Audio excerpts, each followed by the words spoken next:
as I showed you before, so here is like the main page for this site, our training and building site. You can see it says, WordPress training site is the top heading of the page. And then these are the menu items here. But when we go into my training page, which I created a microsite for this, for my training here, you can see the menu changed and we have, a subheading up here, which always takes you back to the main page for this site. And then it has, the microsite title above it. So let me show you how to change this first, and then I'll show you how to create a new microsite for a new menu for your microsite. All right, so I'm going to go into the back end for this page itself, my training page. And it looks like this. And the first thing you're going to want to do whenever you create a microsite is set up a specific category for that microsite. So here I created one for training, since that's what the microsite is going to be called. You can always add a new category down here by clicking on the plus and typing in whatever name you want it to be. And if it's going to be a subcategory for a category that already exists, you can create that parent category with the drop-down menu. So once you add a new category name, click on Add New Category. It'll appear up here and you're good to go. Just make sure that every page within your new microsite has the same category selected. And you can have multiple categories per page. That is possible as well. So, but to set up that menu, to set up the title, we will scroll down way past all the content and even past your SEO stuff until we find this section title and section subtitle. So section title, this is going to be the title of your microsite. And of course, you'll give it a local link where you only have, everything after edu. So you have the slash, the title of the page, and slash for the link. And then down here, this is the title and the link to the home page for the entire site. This will be the subtitle on the page. And all you got to do for the link is just put a slash. And that'll be a local link that always takes you to the home page. So update that once you make those changes, and do this on every page within the microsite. That's important. Give it a category, the same category, and add the section title and the section subtitle on every single page that's going to be in the microsite.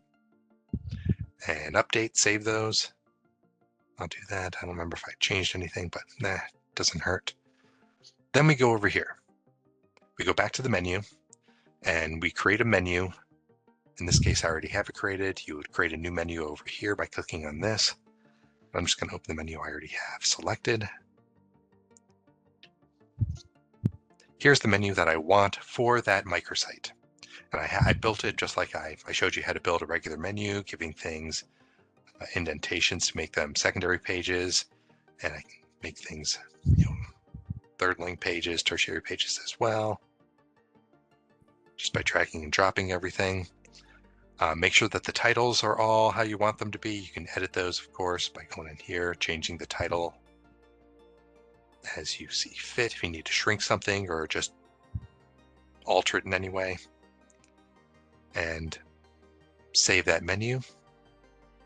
And then we're going to go into Manage Locations. And if you don't have this tab already on your site, send us a ticket and we'll add the plugin that'll allow you to create your managed locations options up here. So I'm gonna go into managed locations and let me remove these and just show you what it looks like from scratch. So when you first open it up, it looks like this. And we're going to create conditional menus for both the primary navigation menu and your mobile navigation menu. So what this means is we're going to create a new menu system and we're going to make a condition that this menu will only appear if, and we're going to say a certain category is selected for a page, which is why it was important that we set up those categories for each of the pages in the microsites. So I'm going to say create a new conditional menu for primary navigation. Then you select, well, which menu do you want to make the primary navigation for this new option? I'm going to say training. And then I'm going to go to what conditions do I want for this menu to actually appear on pages. And I go to in categories, and I select the category of training, and then categories, training, and then I'm going to select save. And now anything with the category of training will have this menu appear for the primary navigation menu. Now you just got to do the same thing for mobile menus so that when people are on their phones, they see the same menu for this category. You just do the same thing. Select training as the menu that you want to appear, and then what conditions do you want that menu to appear? Same thing, categories, training, in categories, training, in categories, training. There we go. And then we go down here and we save those changes. And that's it. You now have a microsite set up where this menu shows you the microsite's title, the main site's title, linking to both home pages here, and then the menu that you created for this microsite will appear at the top of all the pages with that category.